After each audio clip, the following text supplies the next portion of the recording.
Hi అండి అందరికీ. మనము ఇవాళ నార్మల్ మిషన్ బాబిన్ కేసుగా పీకో మిషన్ బాబిన్ కేసు గురించి కొంచెం తెలుసుకుందాము. ఓన్లీ తెలియని వాళ్ళ కోసమే, కొత్తగా నేర్చుకుంటున్న వాళ్ళ కోసము, మిషన్ రన్ చేస్తూ కొన్ని విషయాలు మిషన్ గురించి తెలియని వాళ్ళ కోసము ఇది యూజ్ అవుతుంది. మధ్య మధ్యలో కొన్ని నేను అప్పుడప్పుడు పెడుతూ ఉంటానండి, మిషన్ గురించి కానీ క్లాతుల స్టిచ్చింగ్ గురించి కానీ. చూడండి, నార్మల్ బాబిన్ కేస్ కానీ పీకో మిషన్ కేస్ కానీ లోపల జంగ్ వచ్చిందనుకోండి, వాటిని తీసేసేయాలి.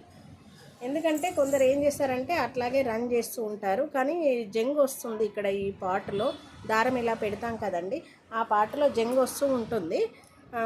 అప్పుడు అది తీసేసేయాలి మనకు. ఎందుకంటే అట్లాగే రన్ చేసామనుకోండి, దారం అనేది కట్ అయిపోతూ ఉంటుంది. ఇదొక రీజన్ దారం కట్ కావడానికి.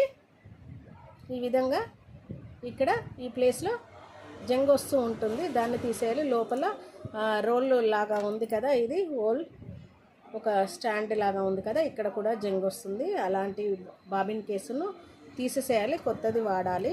అదేవిధంగా బాబిన్స్ వీటిలో కూడా వస్తూ ఉంటుందండి, ఇది కూడా తీసేసేయాలి.